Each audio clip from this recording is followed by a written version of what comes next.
प्रिय विद्यार्थियों, सुप्रभात।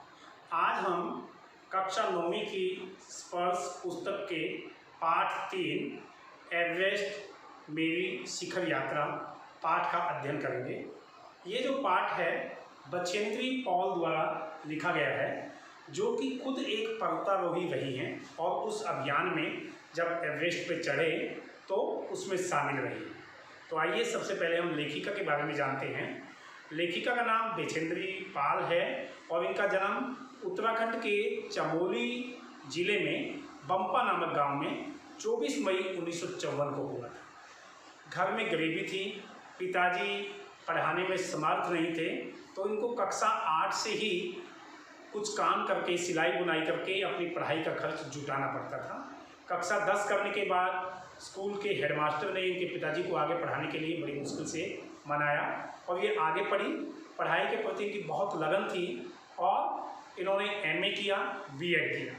तो जैसे ही इनकी शिक्षा समाप्त हुई, उसी समय भारत सरकार ने माउंट एवरेस्ट पर जाने के लिए एक अभियान दल की तैयारी शुरू की और उसके लिए उनको महिलाओं की खोज थी।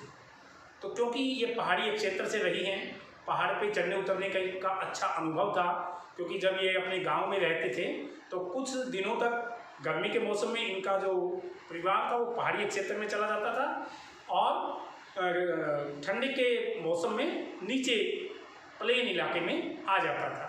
लेकिन इनका स्कूल वही था, तो इनको स्कूल पहुंचने के लिए 5-6 किलोमीटर हर रोज़ पैदल आना जाना पड़ता था। तो इसलिए इनकी जो शारीरिक क्षमता थी वो काफ़ी अच्छी बढ़ गई थी। तो इनको भी मौका मिला उस अभियान में शामिल होने के लिए, जो माउंट एवरेस्ट पर चढ़ने के लिए बनाया गया था महिलाओं के लिए। कुछ महिलाओं को उसमें शामिल किया गया था। तो जब उनको प्रशिक्षण दिया गया, ट्रेनिंग दिया गया, तो मान चोटी जो कि 7500 मीटर ऊंची है, उस पर इन्होंने सफलतापूर्वक चढ़ाई की और उसके बाद उन्होंने मुख्य दल के साथ मिलकर के एवरेस्ट पर भी चढ़ाई की। तो ये जो हमारा आज का पाठ है वो उन्हीं के अंतिम पड़ाव जो था, एवरेस्ट पर चढ़ने के लिए कई पड़ाव बनाने पड़ते हैं कि आज यहाँ से यहाँ तक जाएंगे, फिर यहाँ से यहाँ तक जाएंगे, आज रेस्ट करेंगे, कल सुबह चलेंगे, ऐसा करके। तो अंतिम पड़ाव से और एवरेस्ट की चोटी पर भारतीय झंडा तिरंगा फहराने तक की जो कहानी है, उसको बछेंद्री पाल ने खुद से लिखा है। तो वही हमारे पाठ के तौर पर आज आई है। तो आइए हम पढ़ते हैं एवरेस्ट मेरी शिखर यात्रा, बछेंद्री पाल।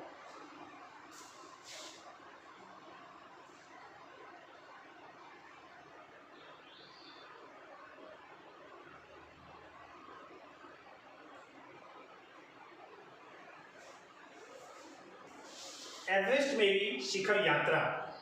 एवरेस्ट अभियान दल 7 मार्च को दिल्ली से काठमांडू के लिए हवाई जहाज से चल दिया। एक मजबूत अग्रिम दल बहुत पहले ही चला गया था, जिससे कि वह हमारे बेस कैंप पर पहुंचने से पहले दुर्गम हिमपात के रास्ते को साफ कर सके। अग्रिम दल मतलब एडवांस पार्टी एक पहले ही भेज दी गई थी। वो क्या काम करेगा? जो हिमपात हुआ है, हिमपात मतलब बर्फ पड़ा है रास्तों के ऊपर, दुर्गम मतलब होता है कठिन, जहाँ जाना कठिन है, कि जिन कठिन रास्तों के ऊपर बर्फ जमा हुआ था, उस बर्फ को हटा के रास्ता साफ कर के एक एडवांस पार्टी पहले भेज दी गई थी। नमचे बाजार शेरपा लैंड का एक सर्वाधिक महत्वपूर्ण नगरीय क्षेत्र है, यानी एक नगर है शेरपा लैंड का, नेपाल का नमचे बाजार। अधिकांश शेरपा एक जाति है नेपाली लोगों की। इसी स्थान तथा यहीं के आसपास के गांव के होते हैं। यह नमचे बाजार ही था जहां से मैंने सर्वप्रथम मतलब सबसे पहले एवरेस्ट को निहारा मतलब देखना। एवरेस्ट पहाड़ की चोटी सबसे ऊंची, जो नेपालियों में सागर माथा के नाम से प्रसिद्ध है। नेपाली लोग एवरेस्ट को क्या कहते हैं? सागर माथा। मुझे यह नाम अच्छा लगा। सागर माथा मतलब सागर का, समुद्र का माथा। एवरेस्ट की तरफ गौर से देखते हुए मैंने एक भारी बर्फ का टुकड़ा, फूल देखा। वैसे इंग्लिश में उसको प्लूम कहते हैं, बड़े बर्फ के टुकड़े को। उसको लगा कि यह फूल जैसा है, जो पर्वत शिखर पर लहराता एक ध्वज सा लग रहा था। ध्वज कहते हैं झंडे को। पर्वत शिखर मतलब पहाड़ की चोटी, कि जो पहाड़ की चोटी पर ऐसे लहरा रहा था मानो कि वो झंडा हो। मुझे बताया गया कि यह दृश्य शिखर की ऊपरी सतह के आसपास 150 किलोमीटर अथवा इससे भी अधिक की गति से हवा चलने के कारण बनता था।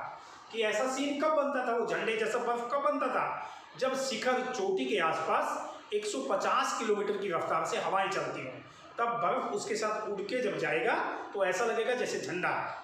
ये कहते हैं लेखिका। क्योंकि तेज हवा से सूखा बर्फ पर्वत पर उड़ता रहता था। बर्फ का यह ध्वज 10 किलोमीटर या इससे भी लंबा हो सकता था।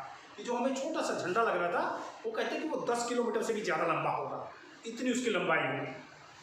शिखर पर जाने वाले प्रत्येक व्यक्ति को दक्षिण पूर्वी पहाड़ी पर इन तूफानों को झेलना पड़ता था। कि जो साउथ ईस्ट की पहाड़ियाँ हैं वहाँ पे खूब तूफान आते हैं, तो हर पर्वतारोही को उनके अंदर से गुजरना होता है। विशेषकर खराब मौसम में, कि जब मौसम खराब हो तब तो सबको झेलना ही पड़ता है।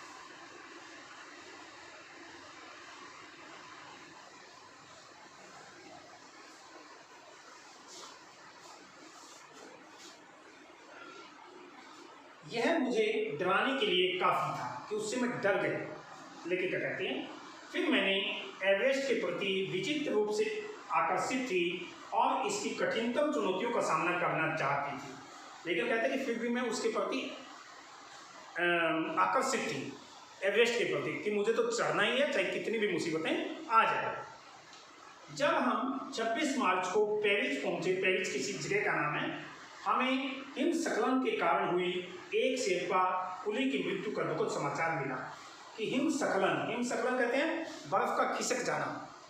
रास्ता है, वहाँ से बर्फ खिसक के या तो उसके ऊपर गिर गई या बर्फ खिसकी वो उसके साथ ही बह के कहीं खाई में गिर गया। हिमस्खलन होता है बर्फ का टूटना या उसका बह जाना, खिसक जाना। कि उससे एक कुली, जो सामान ढोने वाले कुली थे, जो शेरपा जाति के थे नेपाल के, उसकी डेथ हो गई। ये हमें बुरा समाचार मिला। खुम्बू हिमपात पर जाने वाले अभियान दल के रास्ते की बाईं तरफ सीधी पहाड़ी के धंसने से, कि जो खुम्बू हिमपात है, ये हिमपात मतलब होता है बर्फ का गिरना। खुम्बू नामक जगह पर जो बर्फ गिरती है, वहाँ उस साइड को हमारा एक दल जा रहा था, वो वहाँ पे बाईं तरफ जो थी पहाड़ी धसक गई। लोहस्ते की ओर से एक बहुत बड़ी बर्फ की चट्टान, लोहस्ते कोई जगह का नाम है,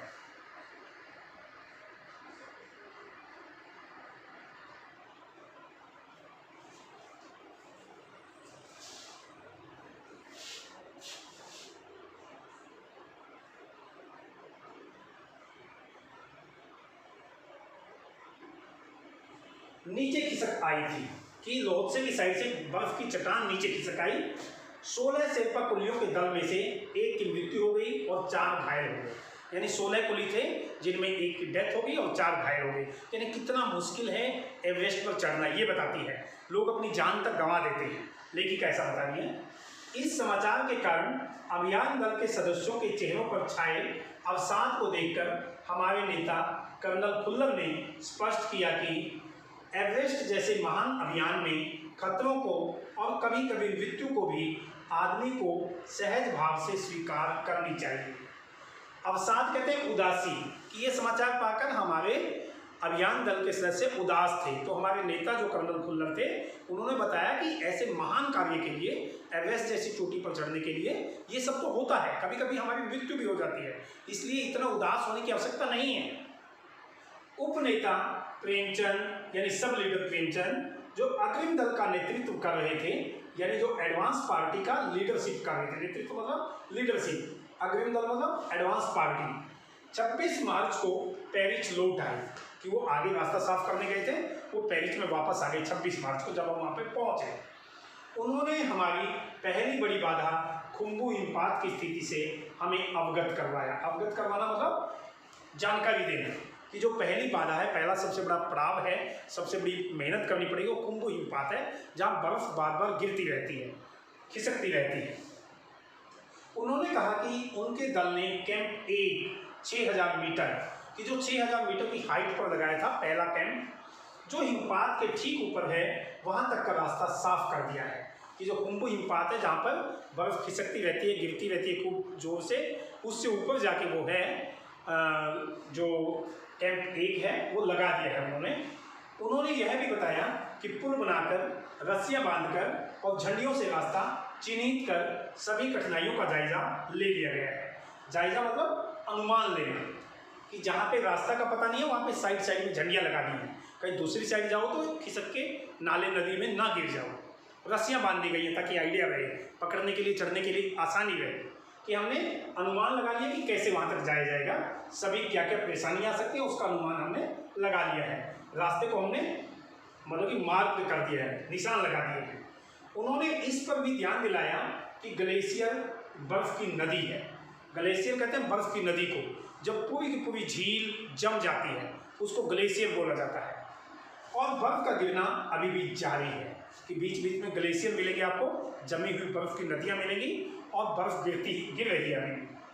हिमपात में अनियमित और अनिश्चित बदलाव के कारण अभी तक के किए गए सभी कार्य व्यर्थ हो सकते हैं।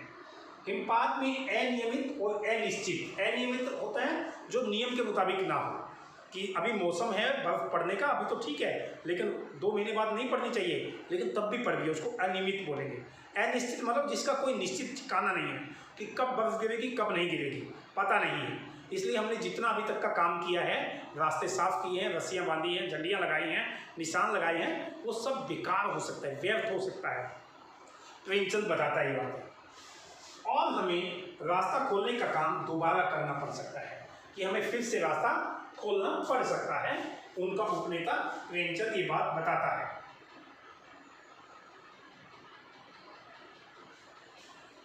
बेस कैंप में पहुंचने से पहले हमें एक और मृत्यु की खबर मिली, कि जो बेस कैंप था जहां से मेन चढ़ाई करनी थी, हमें एक और डेथ का वहां पर समाचार मिला।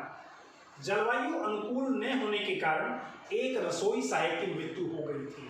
जलवायु कहते हैं मौसम को, अनुकूल मतलब हमारे बॉडी के मुताबिक ना होने के कारण, ठीक है, जैसा हम रहने के आदी हैं वैसा मौसम ना मिलने के कारण एक रसोइया मर गया है, उसको खबर मिली। निश्चित रूप से हम आशाजनक स्थिति में नहीं चल रहे थे, कि जैसे आशा लगाई गई थी कि हम आराम से पहुंच जाएंगे, वैसी स्थिति नहीं थी। यहाँ पर तो आदमी मरे जा रहे थे। एवरेस्ट शिखर को मैंने पहले 2 बार देखा था, लेकिन एक दूरी से। बेस कैंप पहुंचने पर दूसरे दिन मैंने एवरेस्ट पर्वत तथा इसकी अन्य श्रेणियों को देखा। श्रेणियों मतलब उसकी रेंजेस, एवरेस्ट की जो चोटी है उसके आसपास की जो रेंज है उनको देखा देखी क्या कहती है। मैं भौचक्की होकर खड़ी रह गई। भौचक्की मतलब होता है हैरान रहना, कि मैं हैरान रह गई। और एवरेस्ट लोहत्से नुत्से की ऊंचाइयों से घिरी बर्फीली टेढ़ी मेढ़ी नदी को निहारती रही। ये सब चोटियों के नाम है, एवरेस्ट, लाओत्से, नुत्से, ये जो ऊंची ऊंची चोटियाँ थी उनके बीच जो बर्फ की नदी थी, यानी नदी थी जो ठंड के कारण जम गई थी, उसको मैं देखती रही। निहारना मतलब होता देखना, आश्चर्यपूर्वक देखती रही थी। चारों तरफ बर्फ ही बर्फ है, मानना पड़ेगा। हिमपात अपने आप में एक तरह से बर्फ के खंडों का अव्यवस्थित ढंग से गिरना ही था। खंड कहते हैं टुकड़ा, बर्फ के टुकड़ों का अव्यवस्थित, व्यवस्थित मतलब होता है सिस्टम के साथ, लेकिन बर्फ का गिरना कोई सिस्टम नहीं है। वो तो जब भी भारी होगा नीचे लुढ़क जाएगा, गिर जाएगा। किसके ऊपर गिरेगा पता नहीं, किसकी डेथ होगी पता नहीं, ये बता रहा है। हमें बताया गया कि ग्लेशियर के बहने से अक्सर बर्फ में हलचल हो जाती थी, कि जो ग्लेशियर है, जमा हुआ बर्फ है, उसके नीचे पानी बहेगा तो बर्फ पिघल जाएगी, उसमें हलचल होगी, बर्फ टूट जाएगी। और जब बर्फ टूटेगी तो बड़े बड़े टुकड़े उसके कहीं ना कहीं गिरेंगे जाकर, जिससे बड़ी बड़ी बर्फ की चट्टानें तत्काल गिर जाया करती थी। तत्काल मतलब उसी समय, और अन्य कारणों से भी अचानक प्राय खतरनाक स्थिति धारण कर लेती थी। एक तो नीचे पानी का बहना, जो जमा हुआ ऊपर बर्फ है उसका टूटना, उससे भी होगा, बड़ी बड़ी चट्टानें बर्फ की गिर जाएंगी। और कोई दूसरे कारण भी हो सकते हैं बर्फ के गिरने के, ग्लेशियर के टूट के गिरने के। सीधे धरातल पर, धरातल कहते हैं जमीन,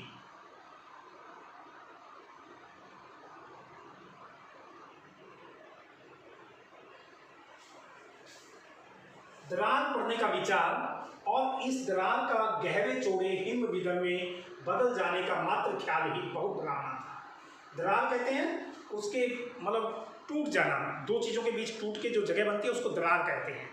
हिम विदर भी उसी कहते हैं, बर्फ के अंदर दरार पड़ना, बर्फ टूट के उसके बीच जो जगह बन जाना, उसको हिम विदर कहते हैं। कि कैसे बर्फ टूट करके दरारें उसमें बन जाएंगी और फिर कैसे हिमखंड हमारे ऊपर गिरेंगे, ये सोचना ही बड़ा डरावना था। जब गिरेगा किसी के ऊपर तब तो एक अलग बात है। ये सोचना ही अपने आप में बहुत डरावना है, लेखक कहती है। इससे भी ज़्यादा भयानक इस बात की जानकारी थी कि हमारे संपूर्ण प्रवास के दौरान, प्रवास मतलब वहाँ पे रहना, जब हम कई दिन तक वहाँ पे रुकेंगे, आज इस कैंप में, कल उस कैंप में, परसों उस कैंप में, उसको प्रवास बोलती है लेखिका। हिमपात लगभग 1 दर्जन आरोहियों और कुलियों को प्रतिदिन छूता रहेगा। हिमपात मतलब बर्फ का गिरना, दर्जन कहते हैं 12 को, आरोही मतलब पर्वत पर चढ़ने वाले लोग, उसको आरोही कहता है। कि इससे भी ज़्यादा खतरनाक बात हमारी ये थी कि जब हम ऊपर चढ़ेंगे तो लगभग 10-12 लोगों को डेली मतलब कि हिमपात का सामना करना पड़ेगा। वो या तो अपनी जान खो देंगे या कम से कम मरते मरते बचेंगे। ये हमारे लिए बहुत डरावना था, लेखिका कहती है। दूसरे दिन नए आने वाले अपने अधिकांश सामान को हम हिमपात के आधे रास्ते तक ले गए। कि ज़्यादातर जो हमारा सामान था उसको हम आधे रास्ते तक ले गए जहाँ पे हिमपात हो रहा था, बर्फ पड़ रही थी। डॉक्टर मीनू मेहता ने हमें एल्यूमिनियम की सीढ़ियों से अस्थायी पुलों का बनाना, लट्ठों और रस्सियों का उपयोग, बर्फ की आड़ी तिरछी दीवारों पर रस्सियों को बांधना और हमारे अग्रिम दल के अभियांत्रिकी कार्यों के बारे में हमें विस्तृत जानकारी दी। कि जो डॉक्टर मीनू मेहता थी उन्होंने बताया कि कैसे हम एल्यूमिनियम की सीढ़ियों से अस्थायी कहते हैं टेम्परेरी पुल बना सकते हैं पार करने के लिए। ठीक है। लट्ठों मतलब बांस या लाठी, डंडे, और रस्सियों को कैसे उपयोग में लाया जाता है पहाड़ पर चढ़ते टाइम। बर्फ की आड़ी तिरछी दीवारों पर रस्सियों को बांधना, कि जो बर्फ की दीवारें हैं या कुछ भी बर्फ की मिली चट्टान, उस पर कैसे रस्सियों को बांधा जाता है वो हमें सिखाया। और अभियांत्रिकी मतलब टेक्निकल वर्क क्या है एडवांस पार्टी के अग्रिम दल के, उसके बारे में भी उसने हमें जानकारी दी। तीसरा दिन हिमपात से कैंप 1 तक सामान ढोकर चढ़ाई का अभ्यास करने के लिए निश्चित था। कि थर्ड डे हमने करना क्या था, कैंप 1 से हमने सामान लेके जाना था ऊपर तक, उसके लिए प्रैक्टिस करनी थी, वो निश्चित था हमारे लिए। रीता बोम्बू और मैं साथ साथ चढ़ रहे थे। हमारे पास एक वॉकी टॉकी था। वॉकी टॉकी मतलब एक वायरलेस सिस्टम जिससे बात की जा सके दूर तक, जिससे हम अपने हर कदम की जानकारी बेस कैंप पर दे रहे थे। कर्नल खुल्लर उस समय खुश हुए जब हमने उन्हें अपने पहुंचने की सूचना दी, क्योंकि कैंप 1 पर पहुंचने वाली केवल हम 2 ही महिलाएं थी। कि हम बेस कैंप से कैंप 1 पर पहुंच गए थे तो बड़े खुश हुए कि हम सबसे पहले पहुंची थी, 2 लेडीज। अंगदोरजी, लोब्सांग और गगन बिस्सा, ये नाम है किसी के, अंततः साउथ पोल पहुंच गए थे। ये जगह का नाम है कि अंततः मतलब लास्टली। और 29 अप्रैल को 7900 मीटर पर उन्होंने कैंप 4 लगाया। कि जो हमारी एडवांस पार्टी थी 7900 मीटर की ऊंचाई पर उन्होंने कैंप 4 लगा दिया। यह संतोषजनक प्रगति थी। प्रगति मतलब उन्नति। ये जो उन्नति थी वो काफ़ी सेटिस्फैक्टरी थी, प्रोग्रेस, काफ़ी अच्छा काम उन्होंने किया था। जब अप्रैल में मैं बेस कैंप में थी, तेंजिंग अपनी सबसे छोटी सुपुत्री डेकी के साथ हमारे पास आए थे। तेंजिंग हिलेरी ये भी आरोही थे, बहुत पहले चढ़ चुके थे माउंट एवरेस्ट पर, तो वो उनसे मिलने के लिए आए अपनी बेटी के साथ। उन्होंने इस बात पर विशेष महत्व दिया कि दल के प्रत्येक सदस्य और प्रत्येक शेर्पा कुली से बात की जाए। उन्होंने हर आदमी से बात करने की सोची, ग्रुप के, चाहे वो कुली हो चाहे वो आरोही हो, पर्वत पर चढ़ने वाला हो। जब मेरी बारी आई मैंने अपना परिचय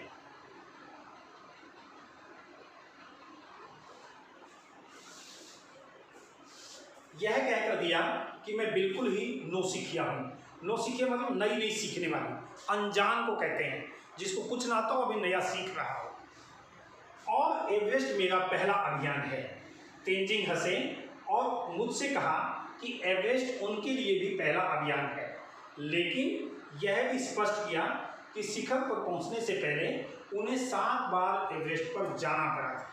कि तेंजिंग को पहली बार में सफलता नहीं मिली बल्कि 8वीं बार में सफलता मिली, इसलिए कोई बात नहीं, आप नए हैं। तो फिर अपना हाथ मेरे कंधे पर रखते हुए उन्होंने कहा, तुम एक पक्की पर्वतीय लड़की हो, तुम्हें तो शिखर पर पहले ही प्रयास में पहुंच जाना चाहिए।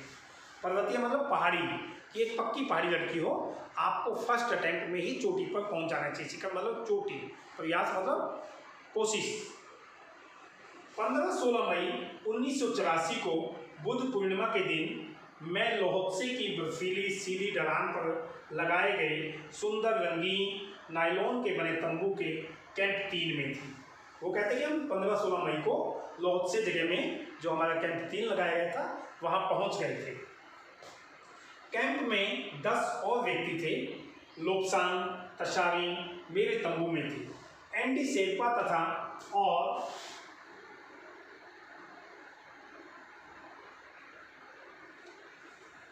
8 अन्य शरीर से मजबूत और ऊंचाइयों में रहने वाले शेरपा दूसरे तंबू में थे।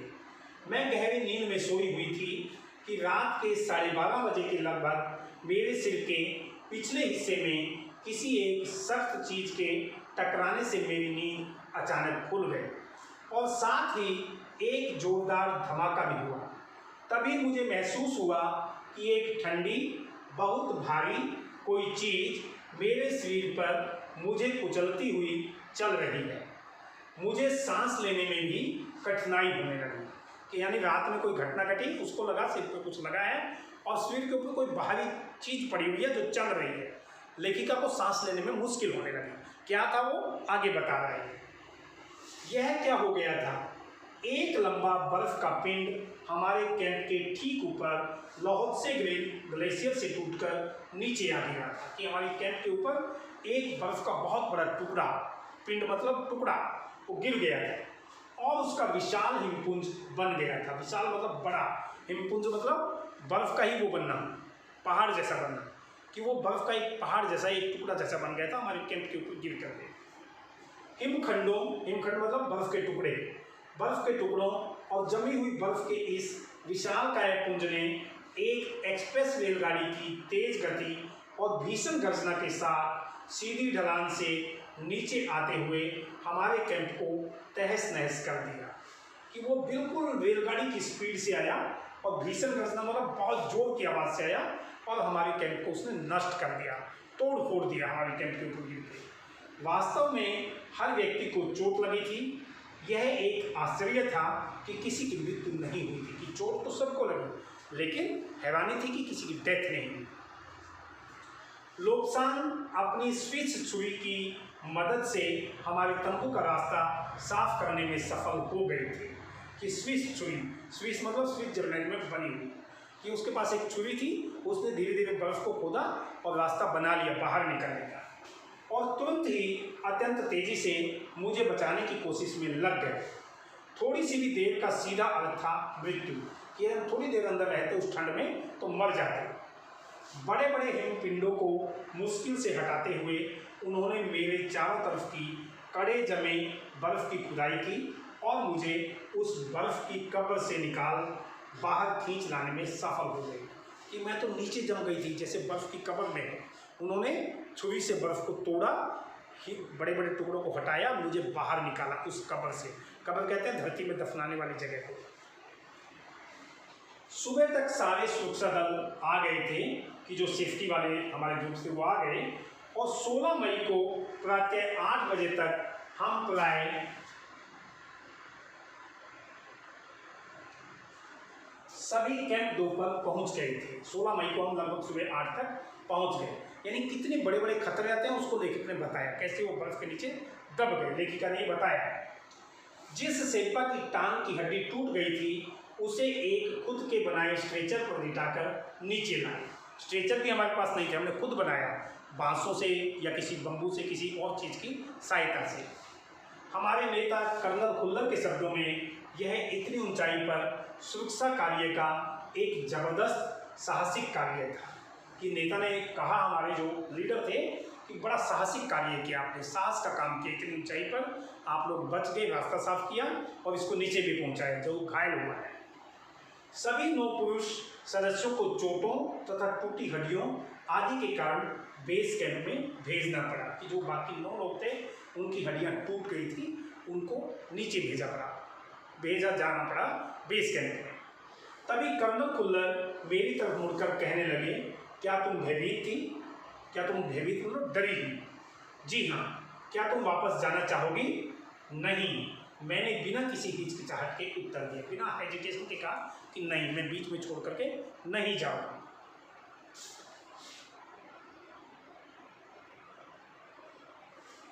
जैसे ही मैं साउथ कोल कैंप पहुंची, मैंने अगले दिन की अपनी महत्वपूर्ण चढ़ाई की तैयारी शुरू कर दी। मैंने खाना, कुकिंग गैस और कुछ ऑक्सीजन सिलेंडर इकट्ठे किए। जब दोपहर 1:30 बजे बिस्सा आया, उसने मुझे चाय के लिए पानी गर्म करते देखा। कि जय और मीनू नाम है, अभी बहुत पीछे थे। मैं चिंतित थी क्योंकि मुझे अगले दिन उनके साथ ही चढ़ाई करनी थी। वे धीरे धीरे आ रहे थे क्योंकि वे भारी बोझ लेकर और बिना ऑक्सीजन के चल रहे थे। यानी इतनी हाइट में चढ़ने के लिए ऑक्सीजन चाहिए, लेकिन उसके अभियान दल के बहुत सारे सदस्य बिना ऑक्सीजन के चल रहे थे क्योंकि वो धीमी स्पीड में थे।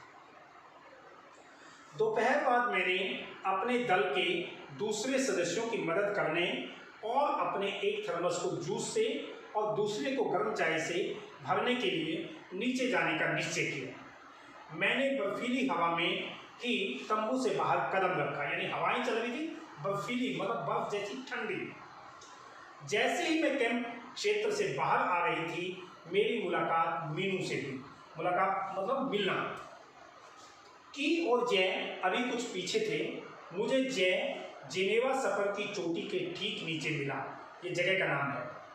उसने दृढ़तापूर्वक चाय वगैरह पी, लेकिन मुझे और आगे जाने से रोकने की कोशिश की। मगर मुझे की से भी मिलना था। थोड़ा सा और आगे नीचे उतरने पर मैंने की को देखा। वह मुझे देखकर हक्का बक्का रह गया, हैरान रह गया कि मैं इतनी ऊंची चोटी पर पहुंचकर भी वापस उनकी सहायता करने के लिए पहुंच गई, उनके लिए नाश्ता लेकर के, चाय लेकर के पहुंच गई। तुमने इतनी बड़ी जोखिम क्यों ली बछेंद्री? जोखिम मतलब मुसीबत, कि आपने इतनी बड़ी मुसीबत क्यों ली? बर्फीली हवाएं चल रही हैं, इतनी ऊंचाई पर आप पहुंच गई थी, फिर नीचे आ गई हम लोगों की सहायता करने के लिए, इतनी मुसीबत क्यों उठाई? मैंने उसे दृढ़तापूर्वक कहा, मैं भी औरों की तरह एक पर्वतारोही हूँ। पर्वतारोही मतलब पहाड़ पर चढ़ने वाली, इसलिए इस दल में आई हूँ। शारीरिक रूप से मैं ठीक हूँ, कि मैं बॉडी से ठीक हूँ, इसलिए मुझे अपने दल के सदस्यों की मदद क्यों नहीं करनी चाहिए? कि मुझे अपने दल के सदस्यों की मदद करनी चाहिए जब मैं फिट हूँ, ठीक हूँ। की हंसा और उसने पेय पदार्थ से प्यास बुझाई। पेय मतलब पीने वाला, पदार्थ मतलब चीज, कि उसको प्यास लगी थी, उसने पीने वाली चीज से अपनी प्यास बुझाई। लेकिन उसने मुझे अपना किट ले जाने नहीं दिया। जो उसका किट था, किट मतलब सामान का बैग जिससे हम ऊपर चढ़ सके। मैं उसकी हेल्प करना चाहती थी, उसका बैग ले जाना चाहती थी, लेकिन उसने मना कर दिया। थोड़ी देर बाद साउथ कोल कैंप से लाहटू और बिस्सा हमें मिलने नीचे उतर आए और हम सब साउथ कोल पर जैसी भी सुरक्षा और आराम की जगह उपलब्ध थी उस पर लौट आए। साउथ कोल पृथ्वी पर बहुत अधिक कठोर जगह के नाम से प्रसिद्ध है। इस जगह को बोलते हैं बहुत कठोर जगह है, ये पहाड़ है, पूरी चट्टान है, वहाँ हम पहुँच आए। अगले दिन मैं सुबह 4 बजे उठ गई, बर्फ पिघलाया और चाय बनाई। देखिए वहाँ पानी तक नहीं है, पानी कैसे बनाना पड़ता है? बर्फ को पिघला के ऐसी जगहों पर बनाना पड़ता है। उससे उन्होंने चाय बनाई। कुछ बिस्कुट और आधी चॉकलेट का हल्का नाश्ता करने के बाद मैं लगभग 5:30 बजे अपनी तंबू से निकल पड़ी। अंगदोरजी बाहर खड़ा था और कोई आसपास नहीं था।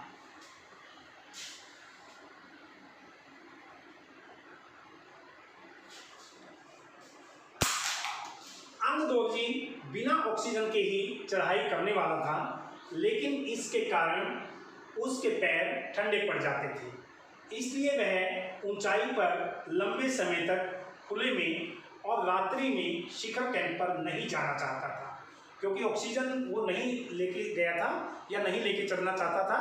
तो उससे क्या होता था कि उसके जो हाथ पैर हैं वो थोड़ा ठंडे पड़ जाएंगे, तो इसलिए वो नहीं चाहता था कि रात के समय या शाम के समय वहाँ पहुँचा जाए। वो दिन दिन में चढ़ाई करना चाहता था, इसलिए उसे या तो उसी दिन चोटी तक चढ़कर साउथ पोल पर वापस आ जाना था अथवा अपने प्रयास को छोड़ देना था, कि या तो वो कोशिश छोड़ दे या सेम डे में वो चोटी पर चढ़कर वापस आ जाए। अंगदोरजी जो उसका सहायक था, वह तुरंत ही चढ़ाई शुरू करना चाहता था और उसने मुझसे पूछा क्या मैं उसके साथ जाना चाहूँगी। एक ही दिन में साउथ पोल से चोटी तक जाना और वापस आना बहुत कठिन और श्रम साध्य होगा। श्रम साध्य मतलब बहुत मेहनत का काम होगा। इसके अलावा यदि अंगदोर्जी जी के पैर ठंडे पड़ गए तो उसके लौटकर आने का भी जोखिम था। जोखिम मतलब समस्या कि पैर ठंडे पड़ के नहीं चला गया तो क्या होगा। फिर भी मुझे फिर भी अंगदोर्जी जी पर विश्वास था और साथ साथ में आरोहण की क्षमता और कर्मठता के बारे में भी आश्वस्त थी। आरोहण मतलब होता है ऊपर चढ़ना, क्षमता मतलब कैपेसिटी, कर्मठता मतलब काम के प्रति जो निष्ठा है वो। इन सब के बारे में मुझे विश्वास था कि अंगदोर्जी ऊपर चढ़ भी जाएगा और शाम होने से पहले नीचे आ भी जाएगा। मुझे अपने ऊपर भी विश्वास था। लेखिका कहती है अन्य कोई भी व्यक्ति इस समय साथ चलने के लिए तैयार नहीं था। सुबह 6:20 पर जब अंगदोर्जी और मैं साउथ पोल से बाहर आ निकले तो दिन ऊपर चढ़ आया था। हल्की हल्की हवा चल रही थी लेकिन ठंड भी बहुत अधिक थी। मैं अपने आरोही उपस्कर में काफ़ी सुरक्षित और गर्म थी। आरोही मतलब ऊपर चढ़ने वाला, उपस्कर मतलब यंत्र, कि जो मेरे आरोही उपस्कर थे मतलब हमारे जो कपड़े वगैरह थे ऊपर चढ़ने के लिए जो हमें ठंड से बचाएं, तो उसमें मैं गर्म महसूस कर रही थी। उपस्कर वैसे होते हैं उपकरण, यंत्र उसको बोला जाता है, लेकिन यहाँ लेखिका ने कपड़ों को भी उपस्कर बोला है। ठीक है। हमने बगैर रस्सी की चढ़ाई की। अंगदोर्जी एक निश्चित गति से ऊपर चढ़ते गए और मुझे भी उनके साथ चलने में कोई कठिनाई नहीं हुई। जमे हुए बर्फ की सीधी व ढलाऊ चट्टानें इतनी सख्त और भुरभुरी थी मानो शीशे की दीवारें बिछी हो। ऐसे लग रहा था चट्टानें कि मानो शीशा हो, बर्फ ना हो।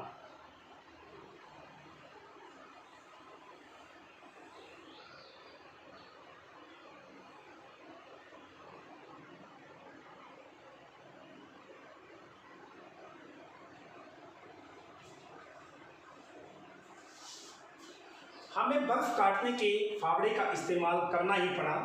फावड़ा कहते हैं कस्सी जैसा एक औजार, उससे बर्फ काटी और मुझे इतनी सख्ती से फावड़ा चलाना पड़ा जिससे कि उस जमे हुए बर्फ की धरती को फावड़े के दांत काट सके, कि खूब जोर से फावड़ा चला सका ताकि बर्फ कट जाए।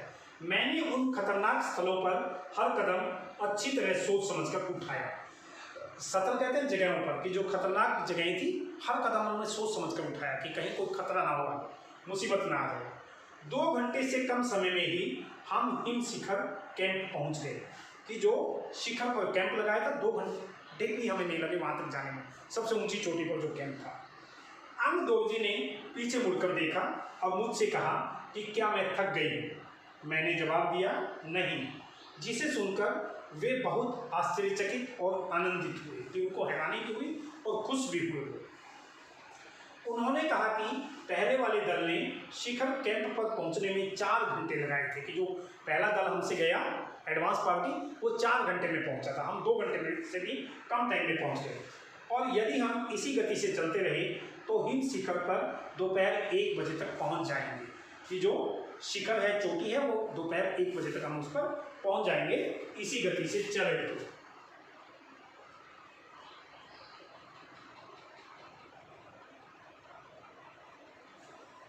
लाहटू हमारे पीछे पीछे आ रहा था और जब हम दक्षिणी शिखर के नीचे आराम कर रहे थे वह हमारे पास पहुंच गया।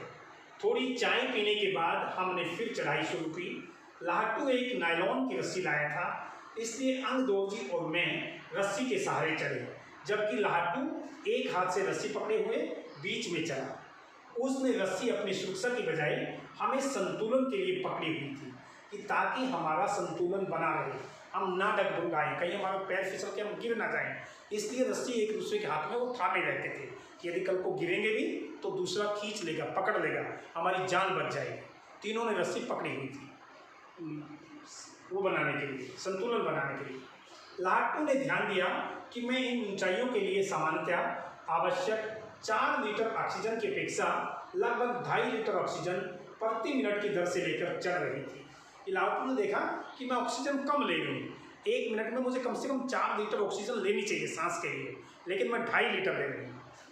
मेरे रेगुलेटर पर जैसे ही उसने ऑक्सीजन की आपूर्ति बढ़ाई, मुझे महसूस हुआ कि स्पाट और कठिन चढ़ाई भी अब आसान लग रही है। कि लाटू ने ऑक्सीजन की सप्लाई बढ़ा दी रेगुलेटर को और तेज़ कर दिया। तो मुझे लगा कि जो चढ़ाई है वो इतनी मुश्किल नहीं है, यानी मैं ऑक्सीजन कम ले रही थी, सांस लेने में मुझे दिक्कत हो रही थी, लेकिन मुझे पता नहीं था, तो मुझे चढ़ाई कठिन लग रही थी।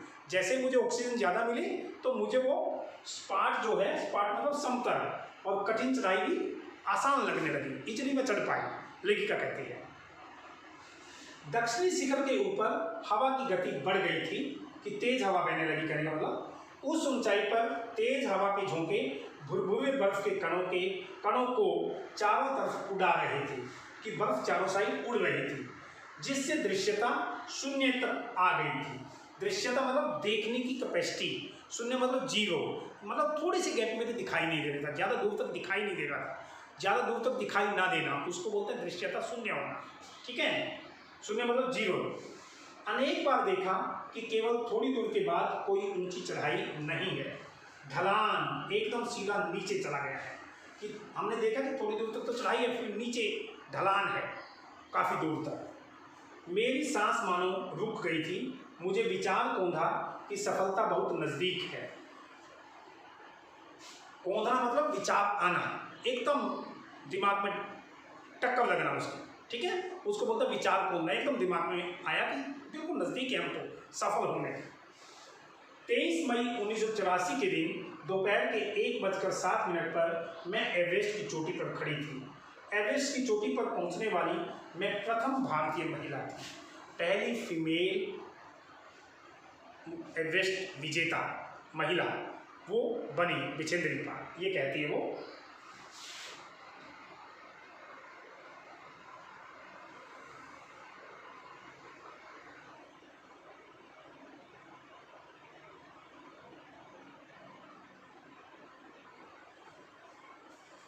एवरेस्ट शंकु की चोटी पर इतनी जगह नहीं थी कि दो व्यक्ति साथ साथ खड़े हो सकें। शंकु कहते हैं जो ऐसी जगह होती है उसको शंकु कहते हैं, ऐसे तिकोनी, कि इतनी भी जगह नहीं थी एवरेस्ट की शंकु पर, चोटी पर, कि दो आदमी साथ साथ खड़े हो पाते। चारों तरफ हजारों मीटर लंबी सीधी ढलान को देखते हुए हमारे सामने प्रश्न सुरक्षा का था, कि चारों तरफ हजारों मीटर नीचे ढलान थी, कि सेफ्टी का प्रश्न था। दो आदमी एक साथ खड़े होंगे तो कहीं गिर ना जाए, फिसल ना जाए नीचे। हमने पहले बर्फ के फावड़े से बर्फ की खुदाई कर अपने आप को सुरक्षित रूप से स्थिर किया, कि हमने थोड़ी बर्फ खोदी ताकि हम आराम से खड़े हो सकें ऊपर, लेखिका कहती है। इसके बाद मैं अपने घुटनों के बल बैठी, बर्फ पर अपने माथे को लगाकर मैंने सागर माथे की ताज का चुंबन लिया। ताज कहते हैं मुकुट को, ठीक है। सागर माता एवरेस्ट का नाम है, नेपाली नाम, कि मैंने घुटनों के बल बैठी और उसको चूमा, लेखिका कहती है। बिना उठे ही मैंने अपने थैले से दुर्गा माँ का चित्र और हनुमान चालीसा निकाला। मैंने इनको अपने साथ लाए लाल कपड़े में लपेटा, छोटी सी पूजा अर्चना की और इनको बर्फ में दबा दिया। आनंद के इस क्षण में मुझे अपने माता पिता का ध्यान आया, कि इस खुशी के समय जब मैं एवरेस्ट की चोटी पर चढ़ गई थी तो मुझे अपने माँ बाप का ध्यान आया, लेखिका कहती है। जैसे मैं उठी मैंने अपने हाथ जोड़े और मैं अपने रज्जू नेता अंग दोरजी के प्रति आदर भाव से झुकी, कि जो रज्जू नेता था मेरे साथ साथ चलने वाला, मैं उसके प्रति मुझे श्रद्धा आई, उसको मैंने प्रणाम किया झुक करके, लेखिका कहती है। अंग दोरजी जिन्होंने मुझे प्रोत्साहित किया, प्रोत्साहित करना मतलब उत्साह बढ़ाया और मुझे लक्ष्य तक पहुंचाया। लक्ष्य मतलब मेरा एम जो था माउंट एवरेस्ट पर पहुंचना। मैंने उन्हें बिना ऑक्सीजन के एवरेस्ट की दूसरी चढ़ाई चढ़ने पर बधाई दी। वो सेकंड बार चढ़े थे एवरेस्ट के ऊपर बिना ऑक्सीजन के। उन्होंने मुझे गले से लगाया और मेरे कानों में फुसफुसाया, दीदी तुमने अच्छी चढ़ाई की, मैं बहुत प्रसन्न हूँ, कि मैं बहुत खुश हूँ, आप बहुत अच्छे से ऊपर चढ़े।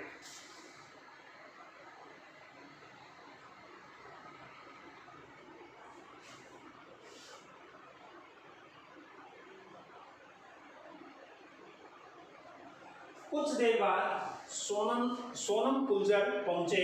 उन्होंने फोटो लेने शुरू कर दिए। इस समय तक लाटू ने हमारे नेता को एवरेस्ट पर हम चारों के होने की सूचना दे दी थी। तब मेरे हाथ में वॉकी टॉकी दिया गया। कर्नल खुल्लर हमारी सफलता से बहुत प्रसन्न थे।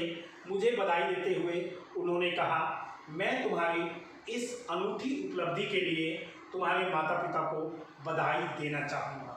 अनूठी मतलब अनोखी, उपलब्धि मतलब जो हमने पा ली है, सफलता पा ली है, कि मैं आपके माता पिता को बधाई देता हूँ इसके लिए। वे बोले कि देश को तुम पर गर्व है और अब तुम ऐसे संसार में वापस जाओगे जो तुम्हारे अपने पीछे छोड़े हुए संसार से एकदम भिन्न होगा, अलग होगा। तो ये उसके नेता ने उसको बताया। तो ये हमारा पूरा पाठ था एवरेस्ट मेरी शिखर यात्रा, जिसमें बचेंद्री पाल ने अपनी एवरेस्ट की चोटी की जो चढ़ाई है उसके बारे में बताया, कैसी वो रोमांचक यात्रा थी, कितनी कठिनाइयों से भरी थी, कैसे मौत का सामना उसमें करना पड़ता था। तो ये रोमांचक तरीके से लेखिका ने बताया। आशा है आपको ये वीडियो पसंद आएगा। धन्यवाद।